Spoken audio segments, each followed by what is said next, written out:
a shame they didn't show Bait and Kaitos, which I mean released today, but they could have been like, "Hey, reminder, this game's out now."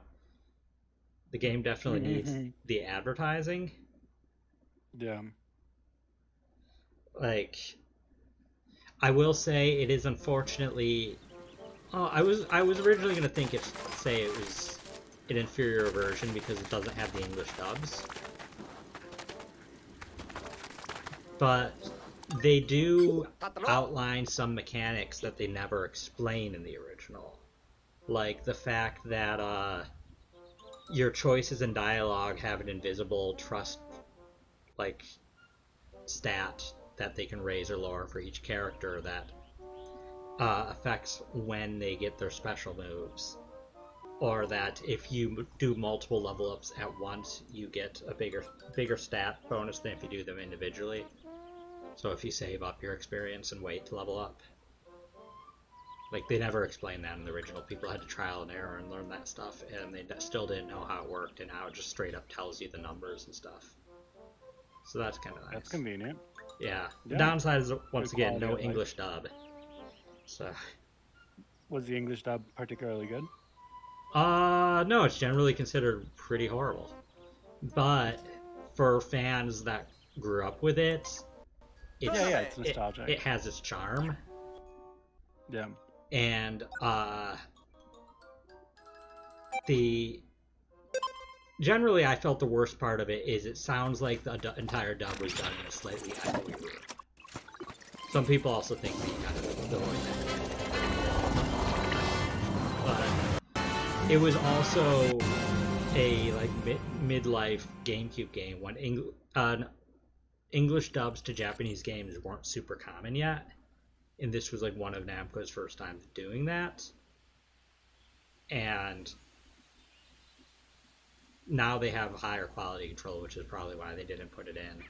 But like I found as the dialogue appears on screen, I've played the game enough times that I can kind of hear in my head the English voices still, and I'm just like, I kind of miss them because they're just the Japanese, and like it's hard to get the same, like when you don't understand what they're saying, it's hard to get the same energy out of it. Yeah. So, Derek Data says it's horrible, but it's mine. Kinda. I mean, like it's a lot of fans have it attached. There was actually, when they revealed it in February, people deduced that there was no English. There was fan petitions they sent to Namco to include the dub, which they didn't do. So I know I'm not the only one. A large part of the fan base is upset that they don't have the English dubs. But I still recommend getting the games. They are excellent games.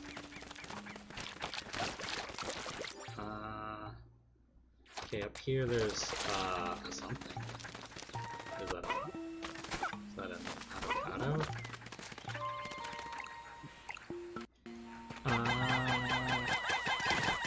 Throw all my punches to deal with that. I can't get up there. And I think they can stand up.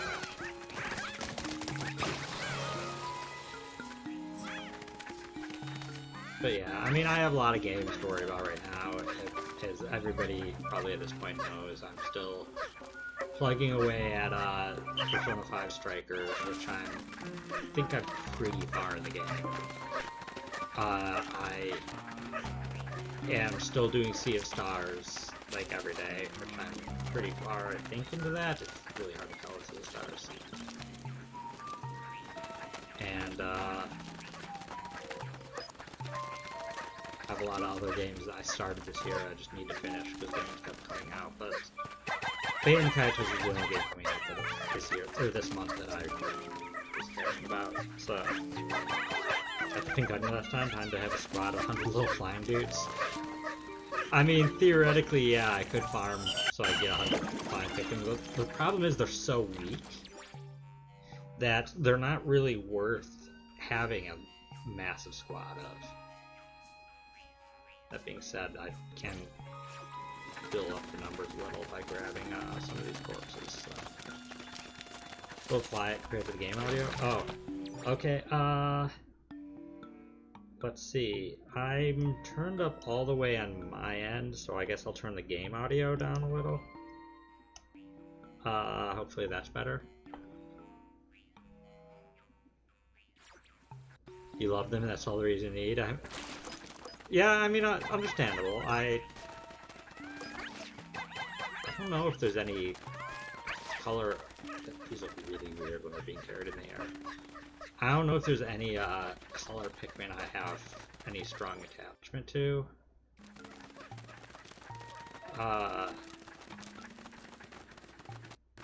I guess.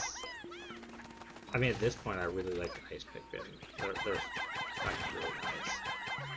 Purple Pikmin, I always attached to in terms of like usefulness, but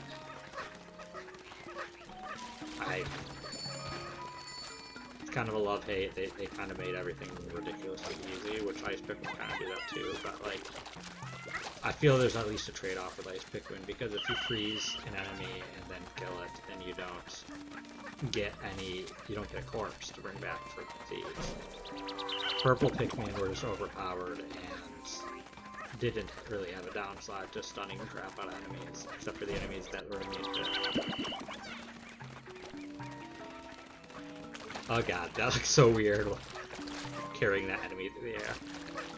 I'm gonna wait till they take it back because I want to go in to do that challenge or whatever there that I have open. I think it's the Dandori challenge. What have you been up to game-wise, Inheritance?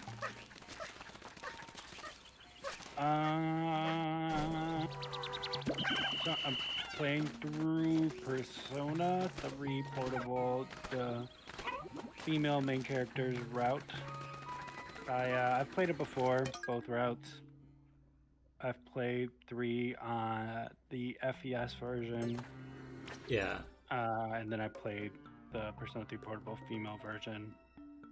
I'm a big I'm very excited about the remake. I've wanted FES to be ported for a long time. So the fact that they're just remaking it is gonna be very exciting. That said though, other than that, I just learned that the Pokemon DLC came out. So like I didn't know that. Yeah, that came out technically yesterday. I mean, it was street date was yesterday, but it technically came out at like 8 or 9 p.m. our time on Tuesday. I went into it a little, found out what level the opponents are starting, because that was the first thing I was wondering about, and I kind of went explore them because I didn't know what level they'd be. Yeah. And then was going to go back to redo my party to properly scale it to the enemies, so I'm not completely just melting everything away. What level does the game expect you to be at? The enemies, at least in the first battle, were all around level 60. Oh, okay. So I went to go do that and realized, oh wait, I had never, since I didn't actually finish the Pokedex in the base Scarlet Violet, I realized, oh, Pokemon Home exists, and I wanted to I could transfer some stuff in and just clean that up, and I went to do that, and then I ended up going down a 2-hour rabbit hole of just trying to update my living dex with stuff from Pokemon Shield, which I'm going to have to go through and fill out more gaps from some of the other stuff, because I had a living dex in Pokemon Home, and then then when Pokemon Shield, I'll get to this in a minute. Then when Pokemon Shield got home access, I transferred a bunch of stuff into complete dexes there, and never transferred back. But my living dex in Shield, which is not quite fully complete living dex, it's in the order of Pokedex in that, which doesn't line up with National Dex right home, so it was just an endeavor trying to find everything and put them into the right spots. And so I kind of want to get my deck stuff organized before I actually go into the DLC more. Yeah. Because honestly, I talked to streamer friend Racha last night about it. I'm at a spot where with Pokemon, I kind of he agreed. He felt the same way and described it the same way. A sunken cost fallacy with the franchise. That I've put so much time into the franchise over the years that I feel I have to. Oh, hey there, Shellshock Prime. I'm doing well. Yeah, you can watch the VOD of the Nintendo Direct of me, my reactions. Yeah. Let me know if you have any comments on it. Hope you're doing well. The reaction to the third game will surprise you. That's just for the YouTube folks coming in. Yeah. So what was I saying? Oh yeah. So there's a sunken cost fallacy of like I feel like I need to play the Pokemon games as they come out because I'm already this far in. I don't want to get spoiled by stuff and actually experience it, but also like if Pokemon just suddenly ceased to exist tomorrow, I don't think I'd be upset. I have enough similar stuff that would fill the void, and I'd kind of feel a little free of just this endless cycle. I wish they only had one console gen. One Pokemon. Because that would be way, like, it's just too much to have a new generation every 3 years. You're saying that the Switch should get one, and then the Switch has to get one, but then nothing else after that until the next console comes out? Yeah, each console gets one generation. Might have a little more new Pokemon and stuff because they can put more time into it. It might have slightly bigger games, a little more fleshed out DLC, stuff like that. But then like have like just the remakes and stuff, other stuff to fill time, and not just rush out a new generation every 2 years. And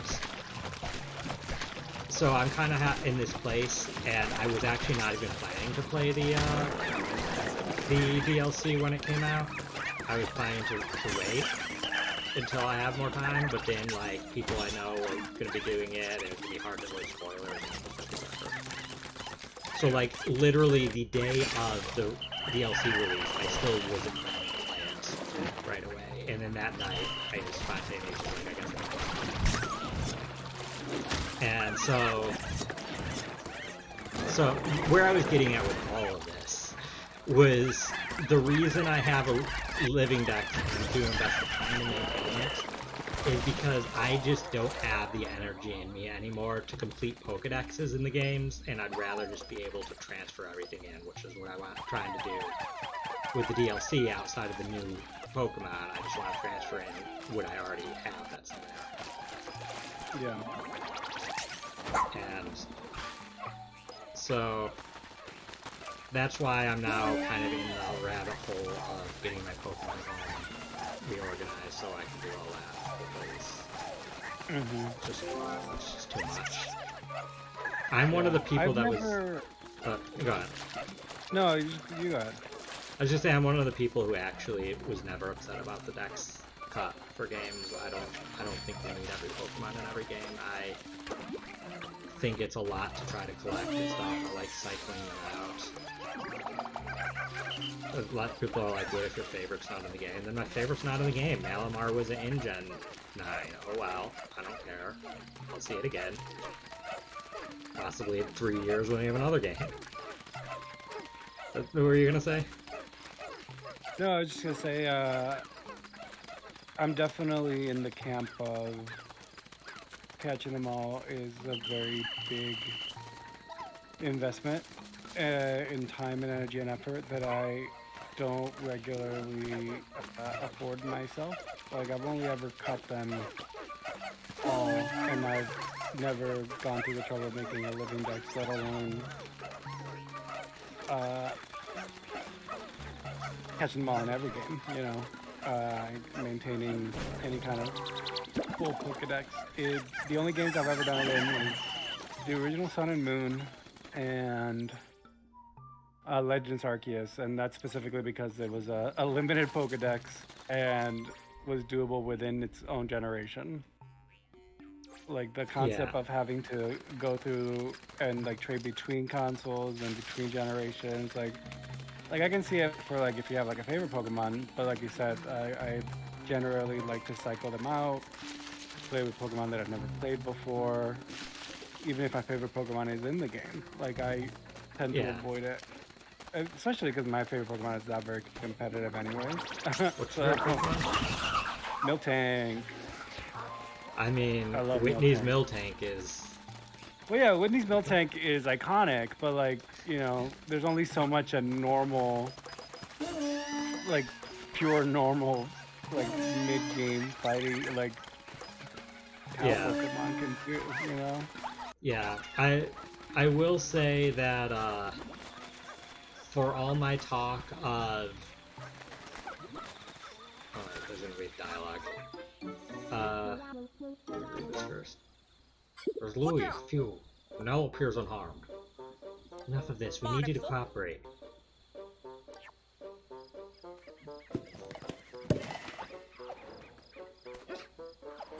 Come on, he ran away, again! Hurry and go after rescue Nell, Ocean Chat. I'm gonna say that with all my talk of how exhausting it is to complete the Pokedex, the first time I completed a national dex was Pokemon X and Y. It was all the way in Gen 6. And that is also when I started my living dex, because after I did all the work to complete the national dex in that, which at that point was 450 of them out of like, what, 600? Like, I was just like, I don't want to, this was exhausting, I don't ever want to do this again. And I did all the work to complete the dex, I may as well just transfer it forward indefinitely. And the only reason I made it a living dex is so I can do that and it'd be less work going forward. Yeah, And then you have to breed eggs every time. Yeah. And like outside of that, there was only a handful of Pokemon to transfer forward each generation. One of the main ones that's been a mainstay since Gen 5 is I have a perfect IV Japanese shiny Ditto that I got online in a trade and is probably not legit, but it's very nice for breeding. Yeah. So I just that's kind of why I bring it forward, but I don't even still complete the decks in every game. I just when I suddenly have the urge that I want to complete the thing, I want it to be as little work as possible. And so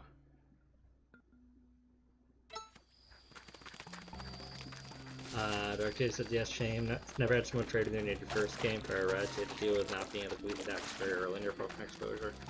Oh, so I'm showing my age here. I got into Pokemon during Pokemania in the late 90s with Gen 1.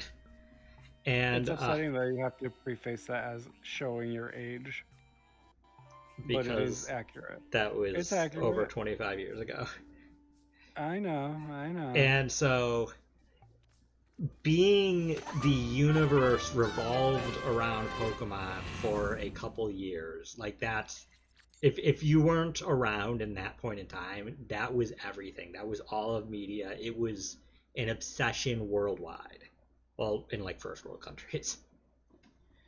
And like because of that, it was not particularly odd for kids to ask their parents for for multiple copies of the same version, which I got. And then once I put the Game Boy Color, I think, came out, I got a Game Boy Color, so I could just trade it myself. And that was by Gen 2. And even before that, I could just borrow a friend's Game Boy to trade between my two versions. So, like, even if a friend didn't have Pokemon, but a friend did have Pokemon, you wouldn't know, unless you didn't have friends, you had friends who had Pokemon at that point in time. So, yeah, that wasn't particularly a problem for me back then. I could have completed it, but I was also a young child, and it was a lot for me to like understand how to get them all, and then doing the grinding in the very initial grind, Gen 1, to try to evolve everything. Like, I never completed it, but I did get exclusives from the other version. That wasn't a problem. Not to mention, this was a point in time where misinformation was crazy all over the place. There was no real internet to combat. And, well, we had 90s internet, which was awful and really hard to search for. And so you likely believed there were Pokemon that didn't exist that were in the game. I thought Pokeblue was in the game, or not Pokemon, Peekaboo, which ended up essentially being, people decided that was what Meryl was, but I think the Peekaboo rumor predated Meryl. I thought there was these things called the Pokegods in the game that were like special versions of the final starter evolutions that were essentially the ones from Pokemon the first movie, the clones. I thought Yoshi was in the game as a cameo. Like, if you had to like beat the game under like a certain amount of time and get to Mewtwo, instead it'd be Yoshi. There were all these like ridiculous things. I know there's the Mew under the truck thing. I never actually heard that one as a kid. But there were so many crazy rumors. So, like, I didn't even know what there was to get to complete the Pokedex. As far as I knew, there was more than 150. So... I mean, they made it... They even... Yeah, right there they said more to see. And as much as they wanted, or as much as they could, they always would like be like, oh, there's at least 150 Pokemon. And sure, part of that was Mew. But also, when the franchise started out, people didn't know Mew existed. Like, they knew Mew existed as a concept, but even by the designers, like, it was snuck into the game. Not everybody who made the game even knew Mew was in the game. So... So for all intents and purposes, it kind of was only 150 despite Mew, and yet they constantly teased there was more. And then by the time the anime came out, by the time the anime came out, they oh god, you're eating all my Pikmin, stop it. By the time the anime came out, they already knew Gold and Silver were coming, and they had the cameo in like the first or second episode of Pokemon with Ho-Oh.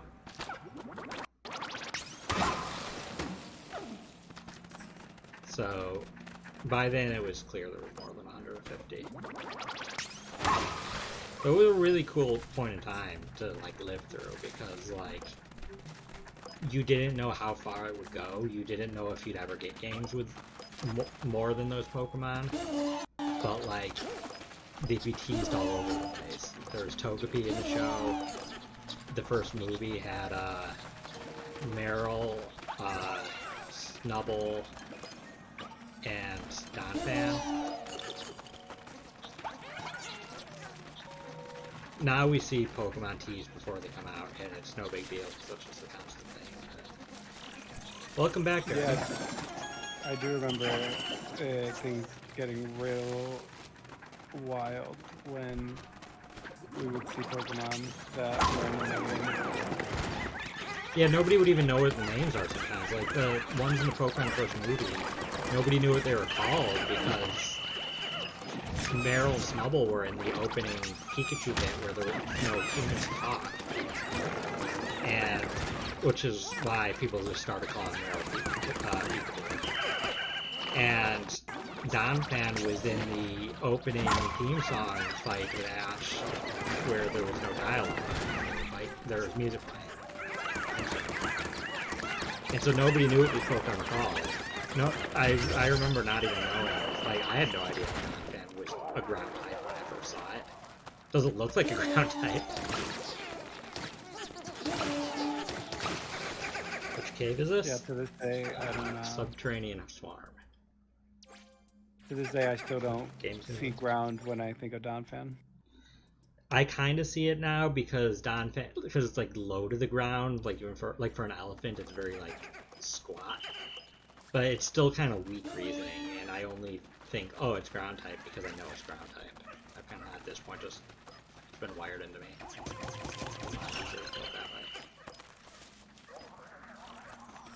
Oh god, it scared me.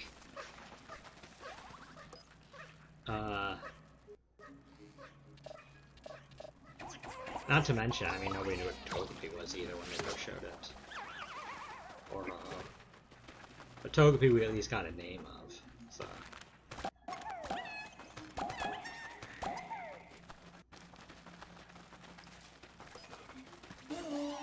But yeah, otherwise the DLC seems fine so far.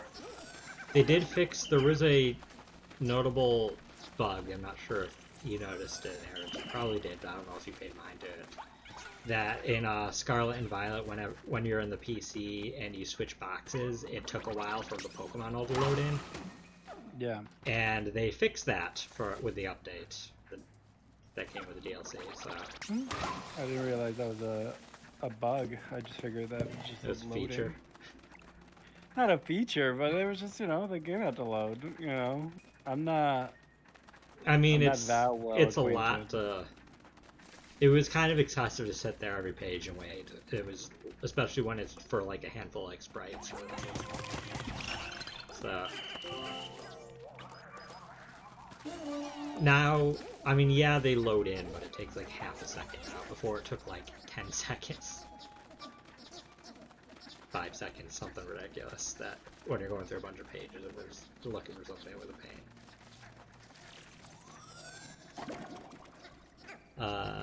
Dragon said that one boss in Scarlet based on Donphan wrecked you. Yeah, I mean that varied depending on which version you were playing. Scarlet, so it would be Great Tusks. Great Tusks, or you said Scarlet's Great Tusks. The other was Iron Tread. Mm-hmm.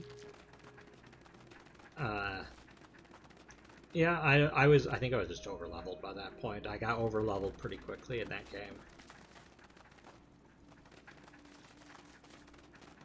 And it was kind of hard not to. Especially because, I mean, I was doing things, I found not a guide, but like a thing online that was like what order all the things are by level from lowest to highest, all the like objectives. And with that, I didn't like face things out of order, but still got over leveled pretty quickly. Yeah. I wish they just had real scaling.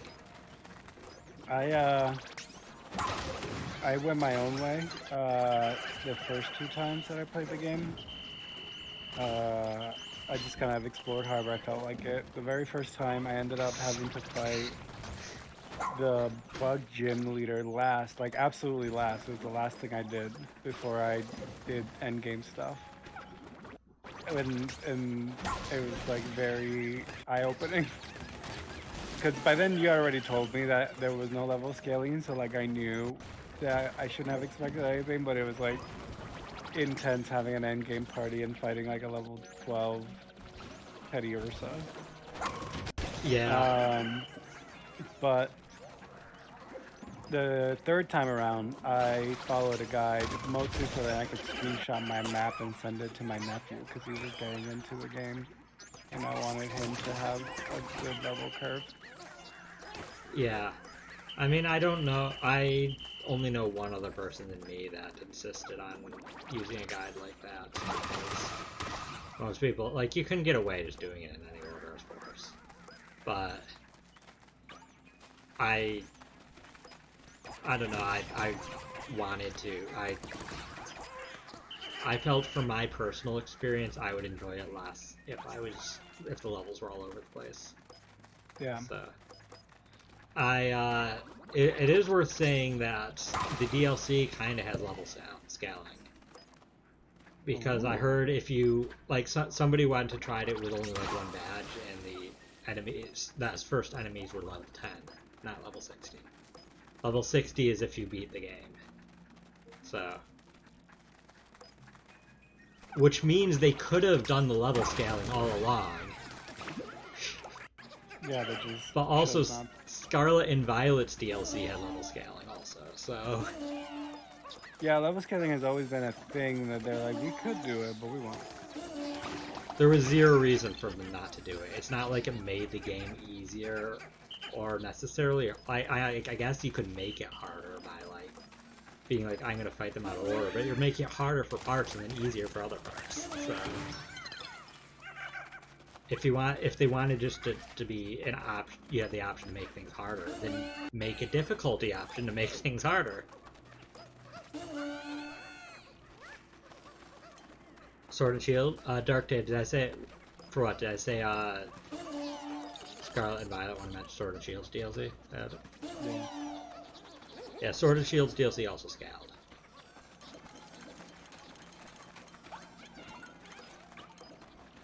Which I knew existed, but I only experienced that firsthand when I did the King's Lock, because I went to those areas early.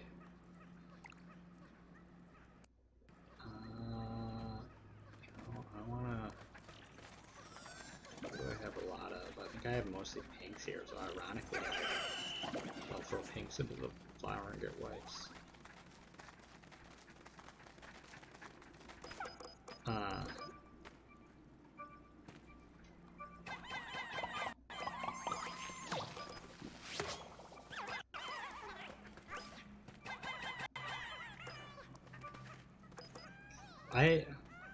Two things that I was a little disappointed with the direct. One is I was really hoping that they would officially reveal Persona 5 Reload or Persona 3 Reload for Switch,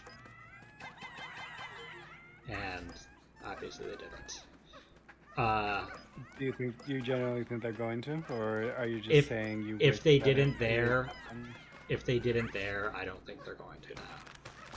But when the game was first released or first revealed, there was some big online store, I don't know, like Walmart or Amazon or something, accidentally posted a listing for a Switch version, which had a Switch box art, like a Switch case with the same box art, but like Switch logo, and as well as the first trailer that was uploaded by Atlas of Persona 3 Reload had the Switch logo along with the other logos, and then they took that trailer down and uploaded it without that.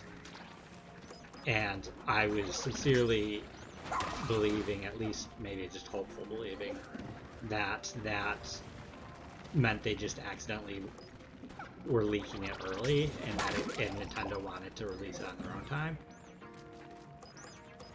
But I feel, at least, unless it might come later, it might just not come at release.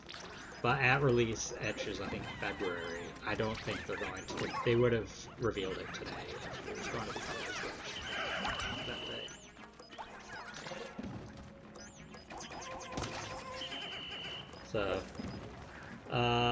Someone said missed a reaction, had stuff to do, catch it on YouTube. Yeah, I'll try to upload it on YouTube in the next couple days. The VOD's also online if you want to see it sooner than that on Twitch. The Sony Direct was kind of dull. I don't usually care that much about the Sony Directs.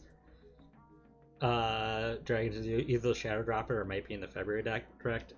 I mean, if it was in the February Direct, it'd practically be a Shadow Drop anyways, and I don't think they'll Shadow Drop a physical game like that. So I think it's not coming. The other thing that I was hoping they'd show off is more NSO things. There's only 2 N64 NSO games left that they've announced, and there's 3 Game Boy Advance games. And the N64 ones are supposed to all be out by the end of they're supposed to all be out by the end of the year, and then we don't really have much to go by, so I was hoping we'd get more revealed. I was really hoping there'd be something cool like Diddy Kong Racing or Banjo-Tooie or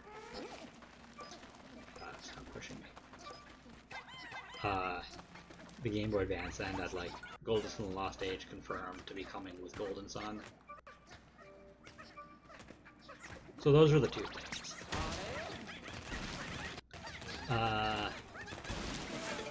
Sony wrote, I wasn't expecting anything, I was still disappointed. Quote, were you saying that I wasn't? I don't think I wasn't expecting anything. I wasn't expecting much. Heck, I wasn't even expecting those, I was hoping for those. But I wasn't... Oh, already oh, that was you. Oh, you're talking about you for the Sony Direct. Yeah. Yeah, I don't know what I don't follow enough Sony. A lot of any Sony games that I care about, I hear about incidentally. I mean, I don't have a PS5. I don't know when or if I'll get a PS5. So and everything I care about goes multi-plat there anyways. But like I said, well, did he come racing? Did he is racing again, just not the way you want? I mean, I don't mind him in Mario Kart, though. I mean, I'll probably just use Funky at this point. But I might use Pauline a bit too, because I've wanted Pauline in more games. So I'm just about what happened. I didn't care about getting a PS5 at launch, Dragon, but there was a point last year where I felt I could swing it, and it was less. Last year was a little slower on game releases for me, and I was trying to get one for a little while, but the only games that really at the time the only game that was out that I cared about on it was Ratchet and Clank, and then there's God of War Ragnarok. I wasn't sure at one point if it would be I don't think it was last year. I think it was 2 years ago. But yeah, I wasn't sure if it would be on PS4. But like Ratchet and Clank's now on Steam anyway, so like they've already eliminated every reason that I wanted a PS5. So the only things left are Final Fantasy 16, but that was recently confirmed coming to PC. And Final Fantasy 7 Remake 2 or whatever, but I guarantee that's going to be multi-plat too. Yeah. I mean, now that I have a computer that can actually run games, my desire for a PS5 is a lot lower. Yeah, because like I have a lot of things. It's like if it's going to be on PS5, it's going to be on PC. The PS5 games that are still exclusives are... There's not really much that's any good at this point. They have like Astro's Playground or whatever. They have like dumb stuff at this point. Well, any of the good games are on Steam or will be on Steam in the near future.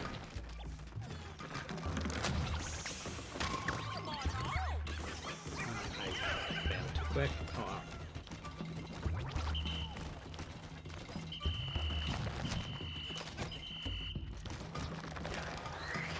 Oh god. Did you die? No, you didn't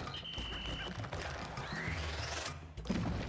I've always liked fighting the cannon beetles. Is there something satisfying about flogging their little hole with a Pikmin, which is really messy? It's like...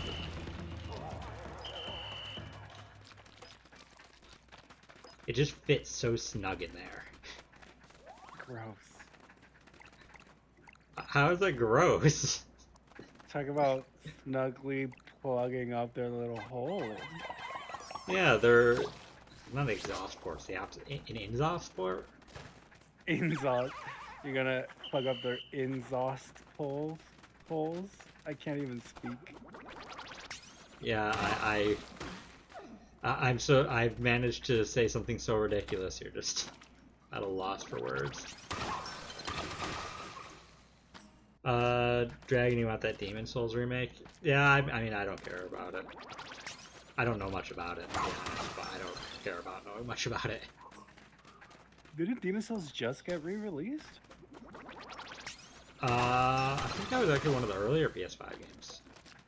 Yeah, like they're gonna remake it already. No, that was Demon Souls was a remake, the PS5 one. Yeah, that's what I'm saying. Oh, that's what I Yeah, thought. Dragon wanted another remake of Demon no, Souls. he wants that remake. Okay, I was I was like, wait, like Dragon must love Demon Souls. It just came out. I want another remake. I mean, I feel that way about Majora's Mask. It got a remake on 3DS, but I want another one.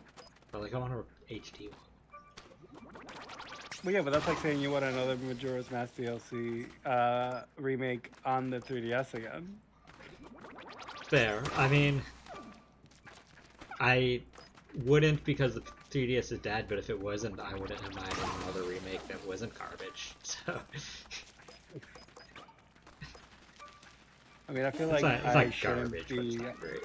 I was gonna say I feel like I shouldn't be asking about it, but now I'm curious. Like, why do you think the remake is garbage? They changed a lot they shouldn't have. Like the swimming. I mean, there's the swimming. Yeah, that's mechanically a thing. But a lot of my issues are less mechanically and more of lore, because I mean the reason that Majora's Mask is my favorite game is the atmosphere and lore.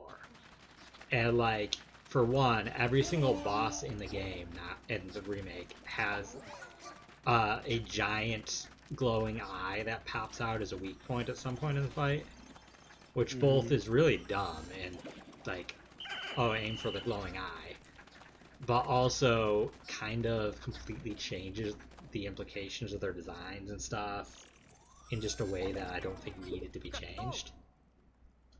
But the other one of the other big things is they changed a lot of the just like textures and models that are kind of meaningless to change, other than they change implications. The most notable one I always think of is the last temple, the Stone Tower Temple. In the original N64 version, they had these images of giants licking the Triforce, which there's a lot of theorizing into what it means, but it's based on that coupled with the little lore we know about Stone Temple Tower. It seems to be like a tower built on the hubris of mankind, is kind of like a middle finger to the gods, kind of like a Tower of Babel kind of thing. Yeah. And they removed that from the 3DS version because, I don't know, it's loot or something. And so that completely changes, like, it's just this generic place. There's nothing left that kind of hints at what the structure was made for. And they do a lot of little things like that in the remake that just kind of remove context and make it not quite as dark.